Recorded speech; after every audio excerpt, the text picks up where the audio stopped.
Good evening, welcome to another edition of the Gersnet Podcast, the independent Rangers podcast by fans for fans, where all the content is absolutely free.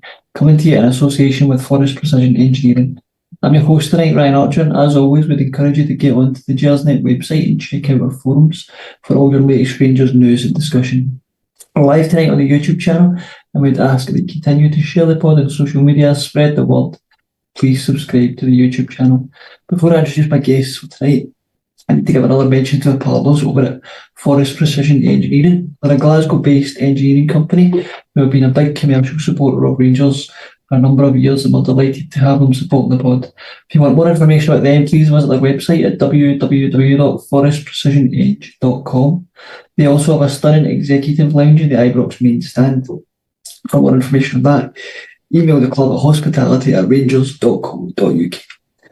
Right, now to bring in my guests. Joining me tonight is Iain Duff. Iain, how you doing?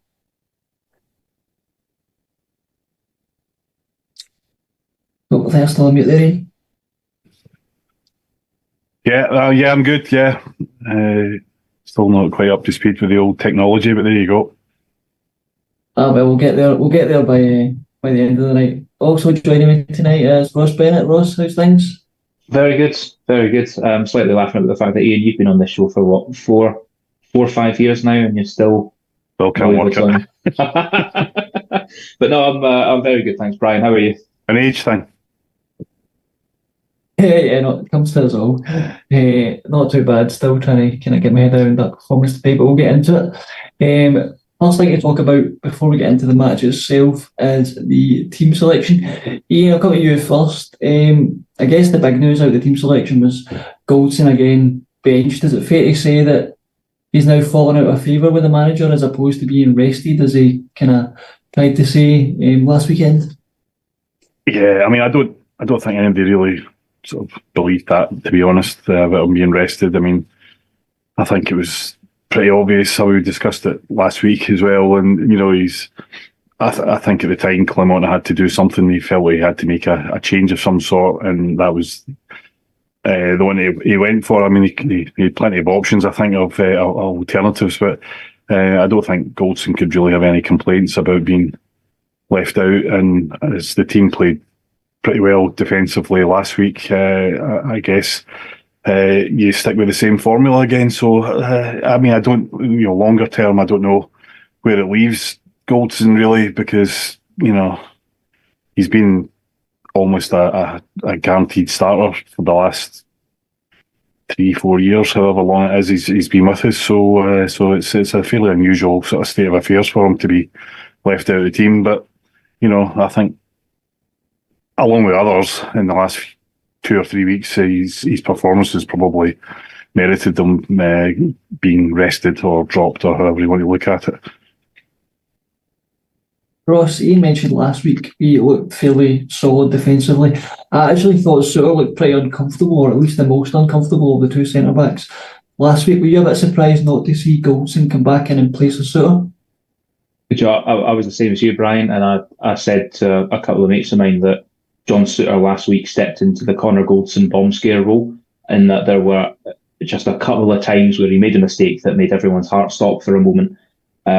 We did look more solid defensively last weekend, and I think we probably did again today. I probably did expect Goldson to come back in today. I thought kind of a 1 week rest / drop was probably what would be that would be enough, and that would do it. And I'm sure we've seen that, maybe not last season or two, but we have seen that in the past with Tavernier being dropped for a game here and there when the voices externally get very, very loud calling for him to be dropped, and it's usually a game and then he would come back in. So I did expect to see Goldson today, but Suter and Balogun do look more assured at the moment. Certainly Leon Balogun again today with some phenomenal tackles, and one that I can remember right at the end. We got a really, really well-timed slide tackle in the box to not only sort of prevent a really good goal-scoring opportunity for St Mirren, but prevent the corner coming from it as well. So I, right now, feel a bit more comfortable with Suter and Balogun at the back. I think the manager's clearly shown that he's not going to be bound to senior players or favourites that they will just start week in, week out regardless. So I said on here a couple of months ago that Goldson is costing us more goals than anyone else in the team right now, individually. And there is always, every game at the moment, there is a mistake that he'll make, whether it's he's letting a ball bounce where he shouldn't do, or he's losing a 50-50 battle that he shouldn't lose. He's costing us, if not a goal, then a goal-scoring opportunity at least once a game. I'm really, really pleased to see him on the bench. And I'm really, really pleased, other than a couple of hairy moments last weekend, I'm pleased with how Suter and Balogun are doing. So I actually have no complaints. Ross, Ian kind of touched on there about where this leaves Goldson's long-term future at the club. He's been an ever-presence since he joined. He doesn't strike me as a player that's going to want to sit on the bench forever. Is it potentially looking like the summer with rumoured Saudi interest? Is that potentially a good time for him to move on? I don't think there's anything in the Saudi interest. I think that's fairly lazy from the press, to be honest. And we've seen it the last couple of windows with Tavernier being linked to Steven Gerrard's team in Saudi. Now it's Goldson who's under a bit of pressure. He's fallen a bit out of favour, and he's linked to Steven Gerrard's team out in Saudi. Connor's 31, so arguably he's missed his opportunity for one last big payday. I don't think he'll go anywhere. I do still think he's our most senior centre half. I think he'll stick around. I don't think being dropped changes that. I would expect, and I think I saw Clement has made some comments after the game today that Connor will have a role to play in the coming weeks and next season as well. So I don't think he's the right profile for a big money bid to come in from down south. I think he's a little bit past that now, so I don't think he's going anywhere. Fair enough. Ian, one of the other changes that Clement made to his starting 11 was bringing Borna Barisic back in at left back. Obviously, Redvan's still injured. Sterling moved up into the forward line. Does this just emphasise the kind of lack of depth in our squad? I mean, for all intents and purposes, Dujon Sterling's a defensive-minded player who's having to play in the forward line because of lack of options. Does this highlight where we need to strengthen in the summer? Well, whether it's, I think we do need to strengthen in the forward line in the summer, not necessarily because we're short of players in strength and depth. I mean, we're struggling still overall due to injuries right throughout the team. So I think Sterling is one of these guys who it's a curse and a blessing, where he's pretty comfortable playing in a number of positions, and he can slot in wherever he's really needed. So, and that's a kind of decent guy to have around. It doesn't help him, I suppose, in some ways, because it means he doesn't have a sort of guaranteed position or a sort of settled position in the team. But it's I think we would much rather not have him playing in that position. So we're obviously short of numbers, but I think that's more to do with the general injury situation than anything else. But yeah, I mean, without doubt, we certainly need to improve the quality, if not the numbers, in the attacking part of the field for next season. I think that's pretty evident from just the way this season's gone overall, I think. Yeah, Ross, onto the kind of start of the game, yet again, within the opening minute of the game, we concede a chance which forces a good save from Butland. Tavernier makes the mistake this time, but this just seems to be a theme now with this group of players, doesn't it? Yeah, unfortunately, it reminds me a little bit of the Old Firm a couple of weeks ago, where bread and butter ball to Tavernier that he should be dealing with. Is he lazy? Is he sloppy? Is he not switched on? And he just makes a bit of a hash of it. And thankfully, Butland had a good game today. A couple of really, really important saves. Yeah, there's a few senior players, and I'm not saying anything revolutionary here. I'm saying what I think we're all been saying for the last month or so. There are a few senior players that have been letting us down since the form turned. What was that against Motherwell, when we lost that home game against Motherwell, and the form just seemed to turn? There are senior players that are letting us down, whether it's, as I say, Tav and Goldson with defensive lapses or sloppiness at the back, whether it's John Lundstrom being too passive in midfield and not looking after the ball carefully enough. we are not getting enough from our senior players. That sounds overly negative. I appreciate that, and we've won the game today, and there's a lot that we'll go on to talk about that's positive about today. But we are at such a crucial, pivotal time in the season, a time of high stress for the players, the management, and for us fans. We're at a time where these senior group of players need to stand up and be counted. And with the exception of Jack Butland, I don't see any of the senior core group doing it at the moment. Yeah, Iain, these slow starts and giving away early chances, cost us against Celtic massively, and we were fortunate it didn't cost us again in the weeks after that. But you can now see the opposition teams are starting to kind of target that, and they know that if they start fast against us, there's a good chance they'll get, a scoring opportunity within the first couple of minutes. Yeah, I mean, I think that's the problem we've got at the moment is that we look vulnerable, and the other teams are sort of picking up on that, and whether it's right at the start of the game or throughout the game. To be honest, I mean, a couple of weeks ago where we went into the half time 1-0 up, and then within sort of 10 minutes of the second half starting, we were 2-1 down. So I think teams have recognised that we are vulnerable at the back, especially, and are targeting that. So clearly, if that happens at the start of the game, it's not ideal because it sets us off in the back foot. And that the Celtic game was a prime example of that, because we were chasing the game for much of the game as a result of going behind early on. No matter how well you play for the having to come from behind. So yeah, I mean, we obviously, there's been sort of throughout the whole season. I mean, we obviously started the season badly, but sort of picked up a bit after Clement's arrival. Picked up quite considerably.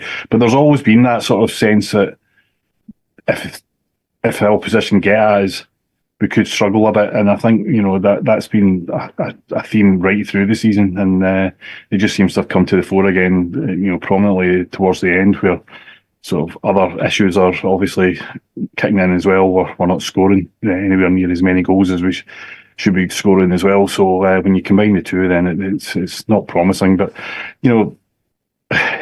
we just need. They just need to keep going, and coming back.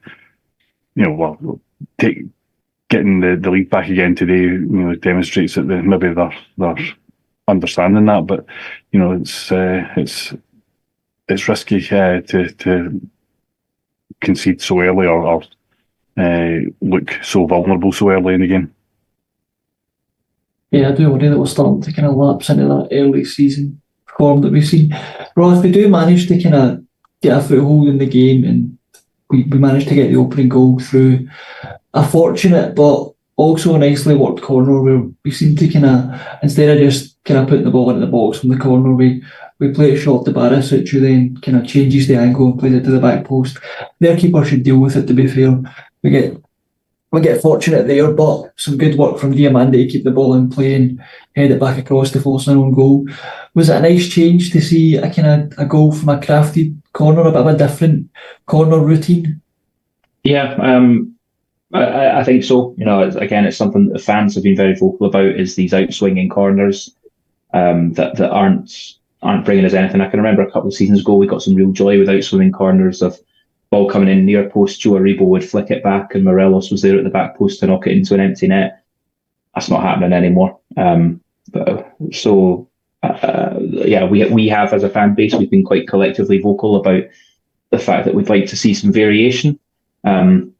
It's the first time in a long time that I've seen us play a short corner and as you say, change the angle.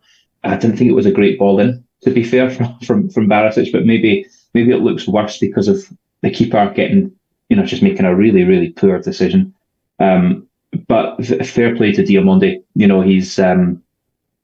He's done extremely, extremely well to read that and to keep the ball in play and get it back across. And from some angles, it even looks like, even though he's practically on the byline himself, it looks like the ball might spin in from Dio's header. And if that boy hadn't been there to knock it into the back of the net, then Cyril Dessers would have done so. So yeah, really encouraged to see us try something a little bit different from corners. I noticed that we were predominantly favouring in-swinging corners today. That wasn't the case last week, and there has been variation week on week on week. I don't think that's a bad thing, even just from a real kind of Luddite's perspective like me. If I was an opposition coach trying to set up my defensive set pieces against Rangers, I now wouldn't know what we're going to do, and I think that's important. So, good goal. We don't score enough from set pieces.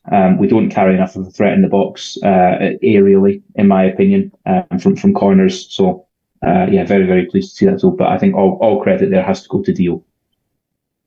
Yeah, I thought they did really well for that one. Iain, unfortunately, we don't hold on to the lead for long. St Mirren equalised within 5 minutes. A simple ball into the box. And we praised Balogun earlier, but he loses his man pretty easily for me. And to be fair, the St Mirren striker does well to head past Butland. Should Balogun be doing better there, or am I being a bit harsh?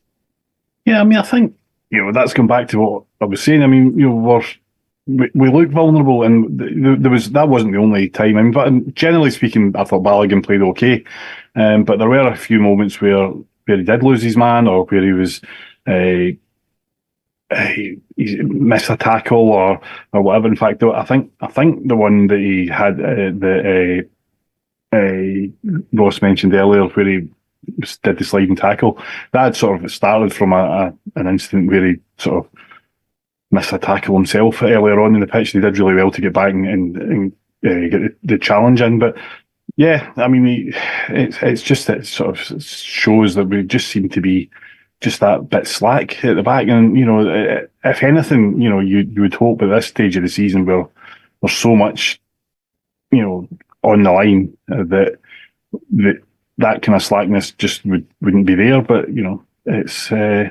it's slightly concerning, but as I say, Balogun I thought played pretty well. Yeah, it's a bit concerning for me that no matter the pairing we have at centre half, we do seem to have a mistake in us at some point throughout the game, and they seem to be costing us at the minute.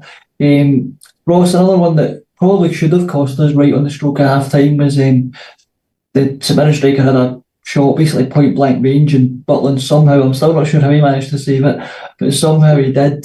How many times are we going to need him to bail us out?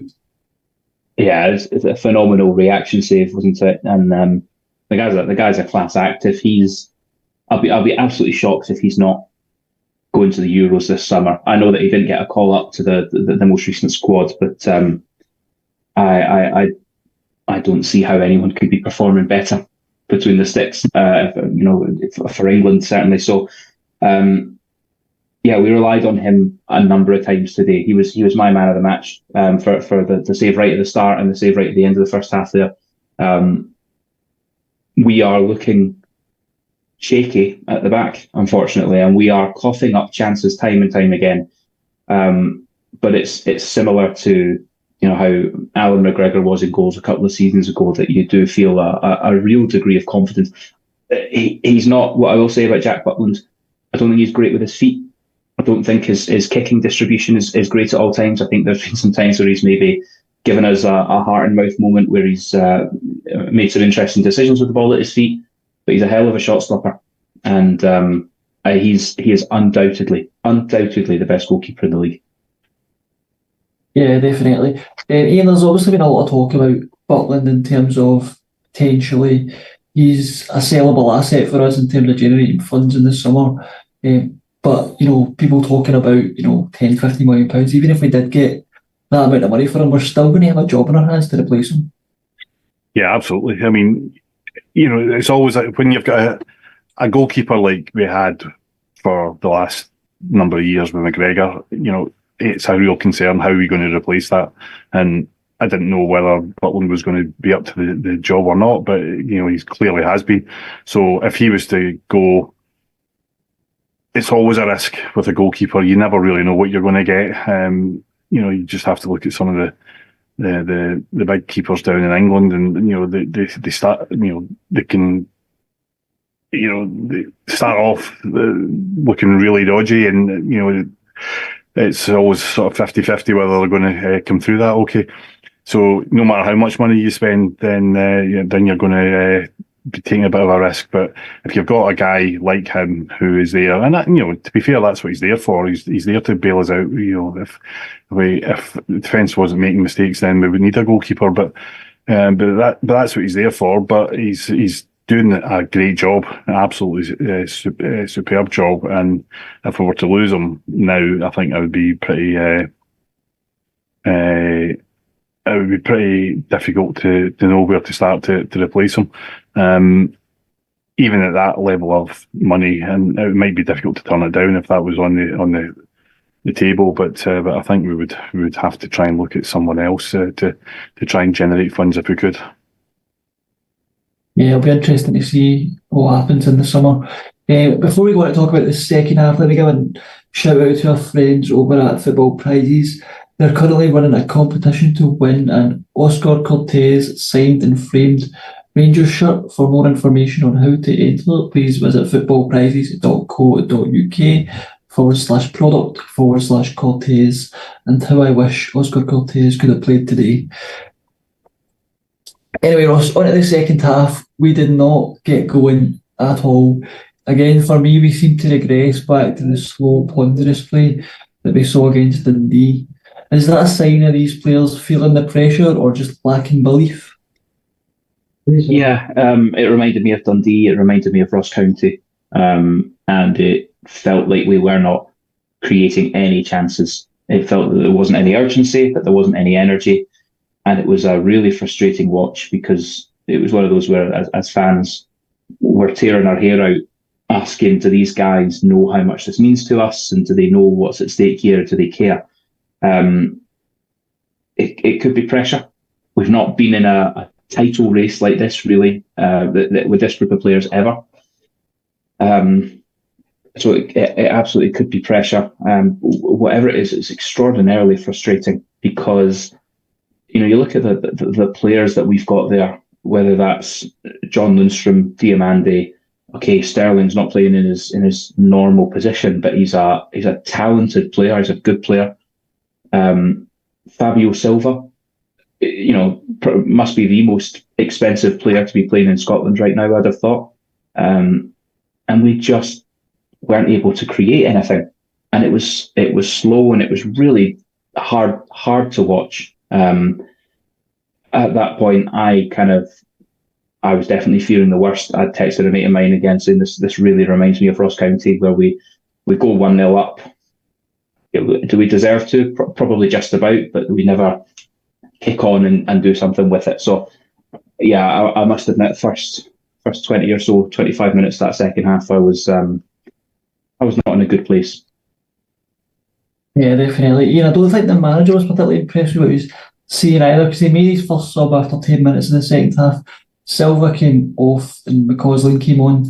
For me, Silva had another ineffective game. Is it fair to say that he's just not lived up to the hype since arriving? Yeah, I mean, I don't think he's been anywhere near the level of consistency that we hope, or we would hope for from him, because he's a valuable or expensive player, and that comes with a lot of expectation. The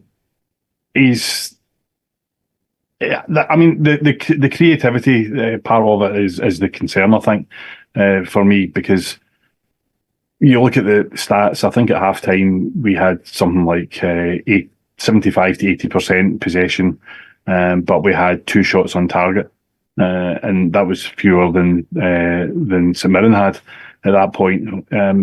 You think, well, we've got all that possession. What are we doing with it? What are we creating? And I could hardly think of a big. We played okay in the first half, but I could hardly think of a big chance that we had, apart from the goal, which wasn't even.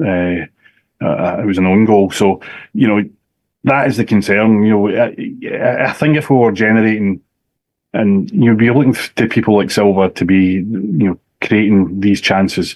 If we were creating 20 chances a game, you would expect we're going to score a percentage of them. If we're only having 2 shots on target, then the odds of that are pretty low in terms of every one of them getting in the net. So we really need to be creating more. We need to be doing more with the ball when we've got it in an attacking sense, and that takes pressure off the defence as well. So if the defence is playing is a little bit ropey, if we're 2-0 up, then it's not quite as it doesn't feel quite as dangerous when we're under pressure. If you're 0-0, or if you're only 1-0 up, or if you're 1-0 down even, and you're under pressure at the back, then suddenly it becomes even more nervy, and that feeds into all that. So, the creativity, I don't know quite. We went through a patch where we were doing really well, we're scoring lots of goals and playing well, and that just seems to have sort of faded away a little bit in recent, along with everything else. So, but yeah, I mean, Silva, it's a frustrating one. I don't know what others think. I mean, I thought he looked a good player when he was on his game, but he just doesn't seem to have the level of consistency that we would be hoping for. Yeah, Ross, he played quite well against Benfica. After the Benfica game, there was talk of potentially us trying to maybe extend his loan deal next season, or even try and come to some sort of arrangement with Wolves so we get to keep him. Should we just kind of forget any notion of that now? Yes. This guy will be on monstrous wages, I'm sure. You look at the money that Wolves paid to bring him in. I don't know what percentage of that we'll be covering. I get so frustrated watching the guy because he's got bundles of talent, and I was at Ibrox and I watched his debut, and I was really encouraged and really impressed. And again, seeing him against Benfica, I thought he played really well. It's just not really happened. He doesn't seem to be able to beat a man. He doesn't seem to be able to get a shot away with any real conviction. He's not chipping in goals. He's not really chipping in assists either. He's this isn't a reflection of his quality, because I'm sure he's got quality. I'm sure he's a talented player. But as an all-round package, for me, he's not a Rangers player. No, not for me either. Iain, we managed to get what would be the winner. Dessers scores a fantastically worked goal, 15 minutes from time, great cross from Tav, and he couldn't really miss, to be honest. But that's now 20 goals for him this season. Now, if we go back to September, October time, not many would have been predicting that. Does he deserve maybe a bit more credit than what he's been getting for turning it around so much? Yeah, I mean, I think he deserves credit. I mean, there's no question about that. I mean, again, sort of at the risk of repeating myself, I spoke about it last week, and I don't think he's the player we would all love him to be. I think we would all love to have somebody who's a much more prolific. Well, he scored a lot of goals, but he doesn't always look as if he's likely to score. You say he couldn't miss. I mean, I don't know. I think he would have probably given that earlier on in the season a fair good chance at missing it. But he deserves credit because he's stuck at it. His attitude has been pretty good as well. I think other players would maybe have just chucked it under the pressure and criticism he was getting. So you've got to say he's stuck at it. He might not have been our first choice, or he wouldn't be our first choice now, and he probably wouldn't be the first choice striker. I don't think at all. But he's the situation is what it is, and he's stepped up to the plate, and he's not the quality maybe we would like to see, but he's certainly done what is asked of him, and that's put the ball in the net, and that's 3 goals in 2 games. You can't really knock that back. Ross, is it fair to say that he's maybe not the quality that we need? I mean, the stats don't lie. He is a 20 goal a season striker at the minute. I mean, how many times can you say that Rangers would not be starting a 20 goal a season striker? And to be fair, if he'd taken more of his chances and he was more of the all-round package, he probably wouldn't be at Rangers. Yeah, I think all of that's true. I'm just repeating what I think a lot of us have been saying. He's not easy on the eye. Some of his play at times, he does miss some ridiculous chances. He seems to absolutely despise having too much time to actually think about what he's got to do, and when that's the case, he invariably makes an arse of it. his attitude seems to be incredible, and there are better players than him who have had half the mentality or half the mental fortitude of Cyril Dessers, because he, September, October, November, he was horrendous, and the abuse that he was getting was, well, not, I won't say abuse, but let's say the write-up, formally and informally, that he was getting was extremely critical.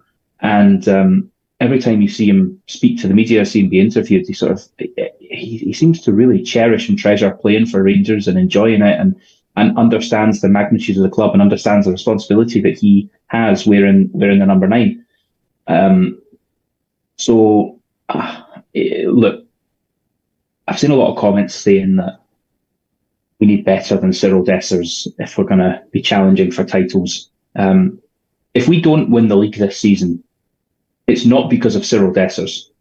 And in fact, if we do win the league this season, Cyril Dessers has had a huge hand in that. If we don't win the league this season, I'm just looking at some stats here, and I'm taking these stats from ESPN. I think they're relatively accurate for the just for the league, just in terms of league goals. He's second, obviously, behind Tavernier.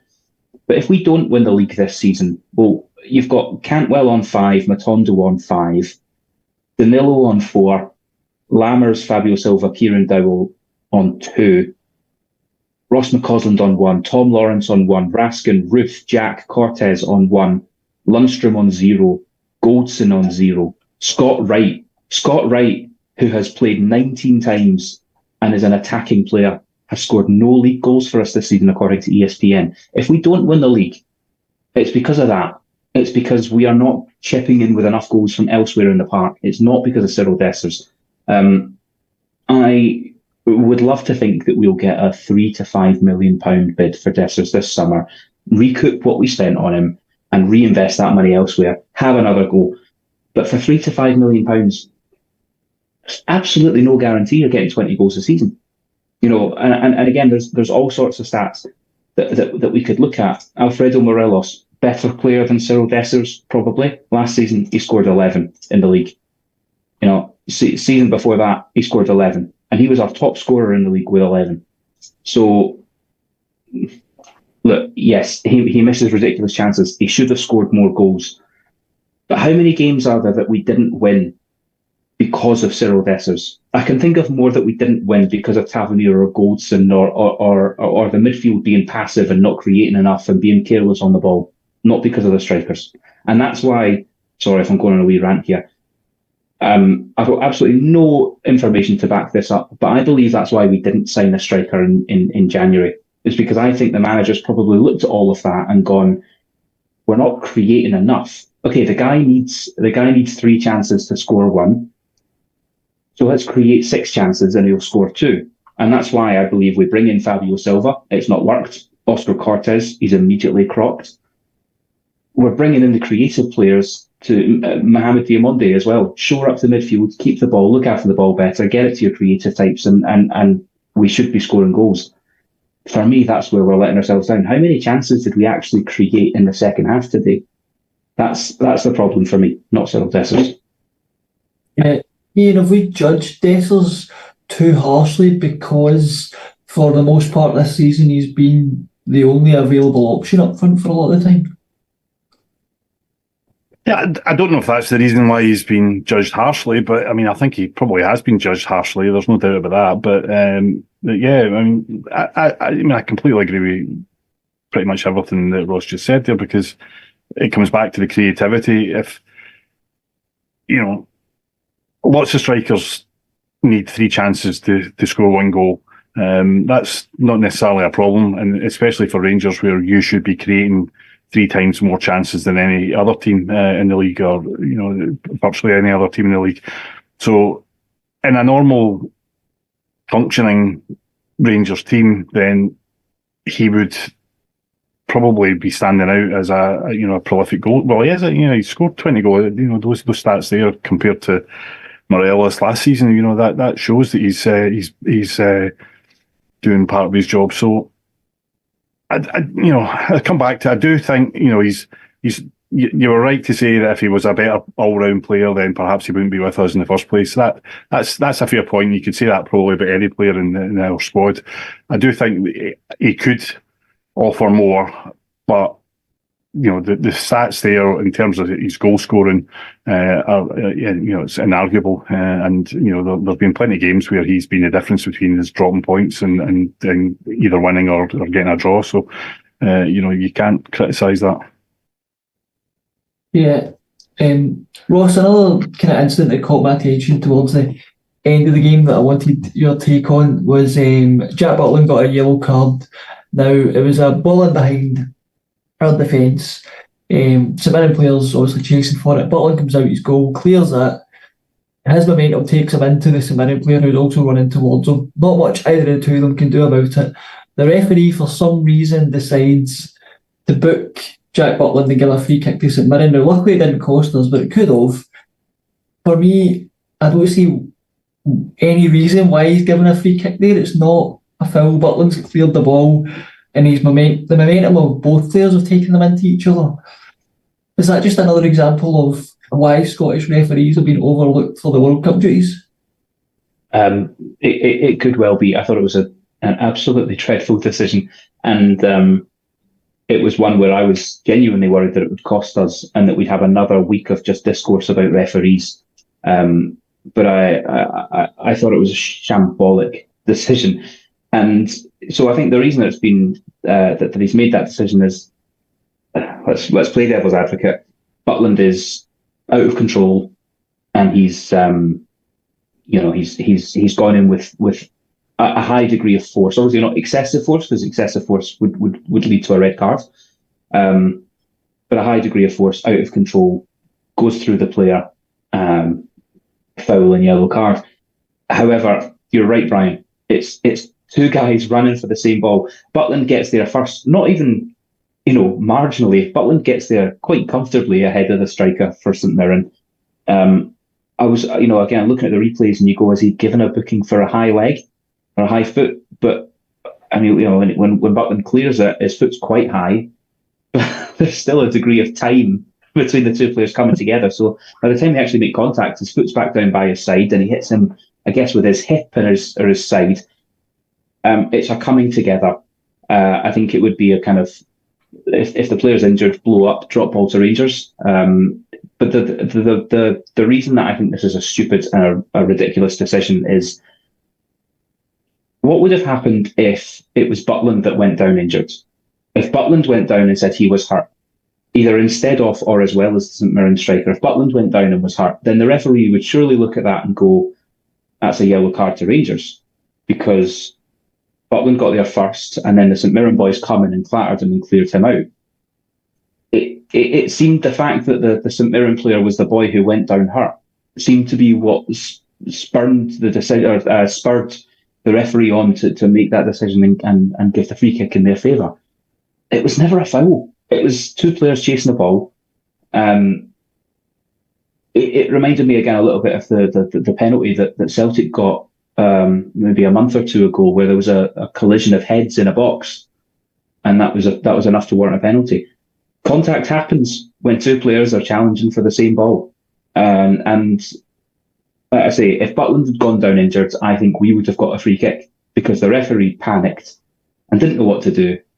And there was, that was heavy contact. That was two players. If there's been a collision, there's been a lot of force. Someone must be at fault. And I thought Butland's face kind of summed it up perfectly, where he was looking at the player. He was, wanted to check on his welfare, check that he's okay, but then was absolutely incredulous when the referee decides to give a foul and a yellow card. I don't know how the referee can justify it. I really don't. I don't know how he can come to that conclusion. Ian, I kind of mentioned there about the referees, Scottish referees being overlooked for World Cup duty. Is this the worst standard of refereeing that we've seen, do you think? It's bad. But then it's always been bad. I don't know. I mean, I've seen a lot of terrible referees over the last 4 decades that I've been watching Rangers playing, and it's not getting any better. You would have thought by now that with all the advances that they've had, that they would have managed to sort of reach a level of competence, but that doesn't seem to be the case. So whether it's the worst ever, I don't know about that. I think it's been pretty consistently awful over the last 30 years. I don't know if there's ever been a golden era of Scottish referees, but it's certainly not in my lifetime. Yeah, it definitely feels like it's particularly bad this season. Ross, in terms of the overall performance, I think we can all agree that it was pretty poor, but at the minute, is it just about getting the wins on the board to try and build some confidence? Absolutely. Build confidence, keep pressure on.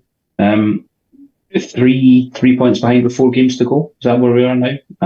The title race, it's a real title race, so I feel like I've maybe sounded a little bit negative this evening. We went to St Mirren, who've been in good form, who are chasing Europe. They've got stuff to play for themselves.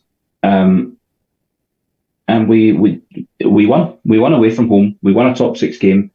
We've been in poor form. The players' heads will have been down. So give me that every day of the week. I know it's a cliche, but that was where we are now. That was our biggest game of the season, and we came through it.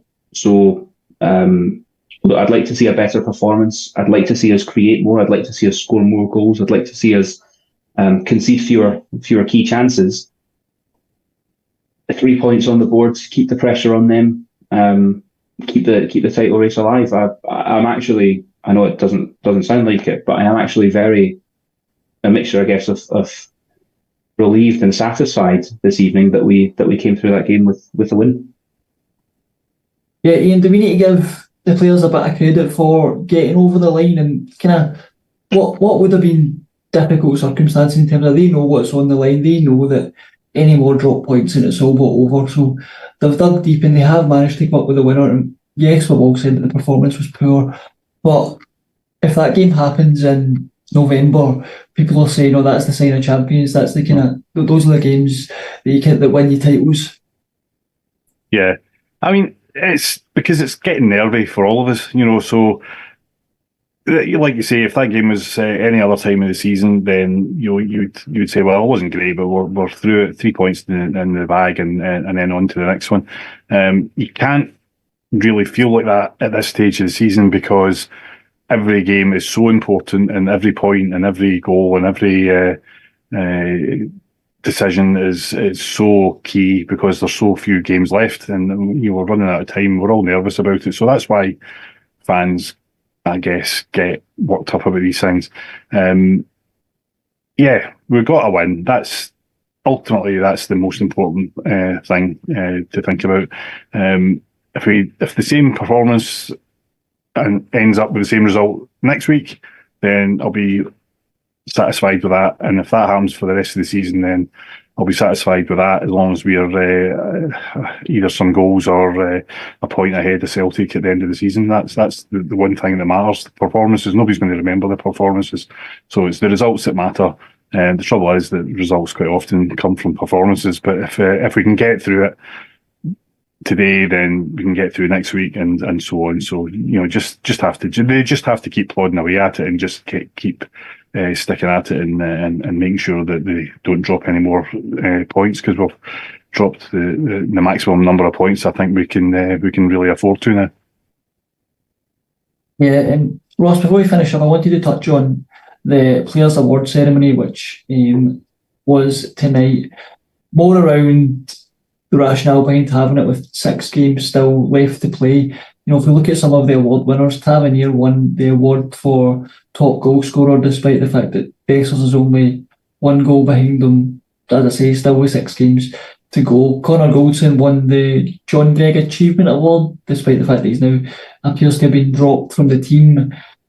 These type of things, do we really need to be having them with so much of the season still to play for and a potential treble on the line? Could it not wait until the season's kind of done and dusted? I suppose it's a double-edged sword, isn't it? If we come away with just the League Cup this season, would you be wanting us to have a player, an awards do at all? I think there'd be a lot of loud voices for that to be cancelled, because it's been an unsuccessful season.